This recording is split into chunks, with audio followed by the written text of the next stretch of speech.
নমস্কার বন্ধুরা, হেসেল বনলক্ষ্মীতে আপনাদের সকলকে স্বাগত। আজ আমি শীতের সবজি দিয়ে এক নতুন ধরনের রেসিপি বানাবো। আর এই রেসিপি ছোট থেকে বড় অবধি সবাই পছন্দ করবে।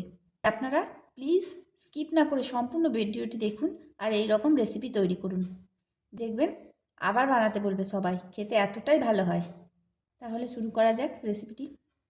এই রেসিপিটি বানানোর জন্য আমি শীতের কিছু সবজি টুকরো টুকরো করে কেটে ধুয়ে নিয়েছি। খুব ছোট ছোট করে কেটেছি। নিয়েছি বিট, ক্যাপসিকাম, আলু, বিনস, গাজর, মটরশুঁটি আর ফুলকপি। এখন কড়াই গরম করে কড়াই দিচ্ছি সাদা তেল। রান্নাটা সাদা তেলেই করতে হবে। সর্ষের তেলের থেকে সাদা তেলে রান্নাটা করলে বেশি খেতে ভালো লাগবে। তেলটা গরম হয়ে গেছে। এখন কেটে ধুয়ে রাখা ফুলকপিগুলো ছেড়ে দিচ্ছি। দিচ্ছি হলুদ, লবণ। এখন ফুলকপিটা খুব ভালো করে ভেজে নেব। দেখুন বন্ধুরা, ফুলকপিটা খুব ভালোভাবে ভেজে নিলাম। এখন এটা তুলে নিচ্ছি। তেলটা ঝরিয়ে ফুলকপিটা তুলে নিতে হবে। এখন ওই তেলে ছেড়ে দিচ্ছি কেটে রাখা আলু, দিয়ে দিচ্ছি বিট আর দিচ্ছি গাজর। এখন এটা ভেজে নিতে হবে।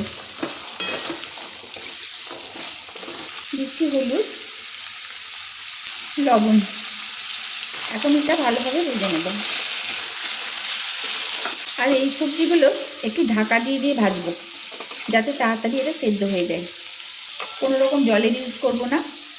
ঢাকা দিয়ে দিলাম, আঁচ কমিয়ে দিলাম, অল্প আঁচে ভাজবো আর মাঝে মাঝে নেড়ে দেবো। 2 মিনিট পর ঢাকাটা খুলে দেখছি। লো ফ্লেমে 2 মিনিট বসানো ছিল। লবণ দেওয়াতে গাজর বিট থেকে যে জল বেরিয়েছে তাতেই সবজিগুলো সেদ্ধ হয়ে যাবে। এখানে কোনো রকম জলের ইউজ করব না, তাহলে কিন্তু তরকারি ভালো লাগবে না। মাঝে মাঝে ঢাকা খুলে খুলে শুধু নেড়ে যেতে হবে। আবার ঢাকা দিয়ে দিচ্ছি। এখন আরেকবার খুলে দেখছি। মাঝখানে আরও 2বার নেড়ে দিয়েছিলাম।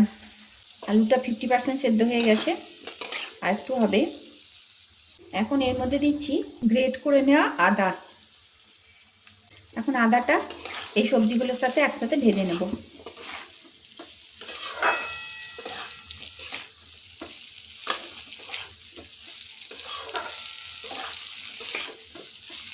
এই সময় গ্যাসের ফ্লেমটা বাড়িয়ে দিলাম।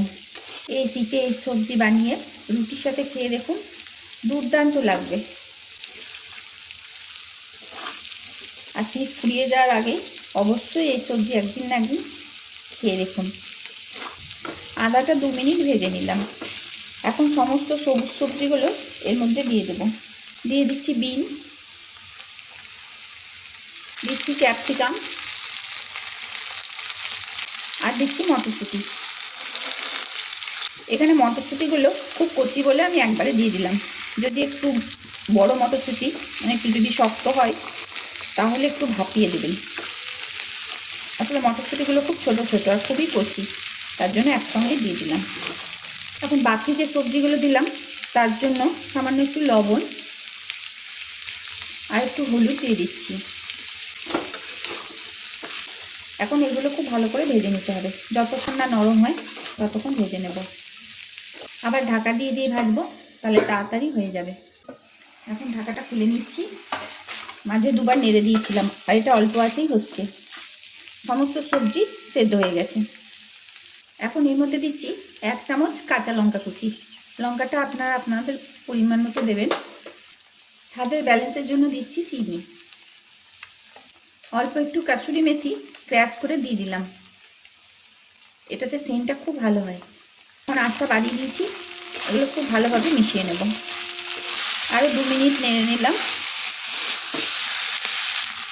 এখন এর মধ্যে দিচ্ছি টমেটো সস, দিয়ে দিচ্ছি চিলি সস আর দিচ্ছি অল্প সোয়া সস। এখন সসগুলো খুব ভালোভাবে মিশিয়ে নেব। সমস্ত উপকরণ খুব ভালোভাবে মিশিয়ে নিলাম। এখন এর মধ্যে দিচ্ছি 1 প্যাকেট ম্যাগি ম্যাজিক মশলা। এই মশলাটা দিলে টেস্টটা এতই ভালো হয়, যে বাচ্চা থেকে বয়স্ক সবাই খেয়ে নেবে। এভাবে রেসিপি বানান আর রুটির সাথে গরম গরম পরিবেশন করুন। ম্যাগি মশলা দেওয়ার পর দিয়ে দিচ্ছি কপি ভাজাগুলো। কপিটা আগে দিলাম না, কারণ কপিটা নাড়তে নাড়তে ভেঙে যায়, তার জন্য কপিটা শেষে দিলাম। কপিটা খুব ভালোভাবে মিশিয়ে নেব, আর একটু 2 মিনিট নেড়ে নেব, কারণ কপিটা ঠান্ডা হয়ে গেছে।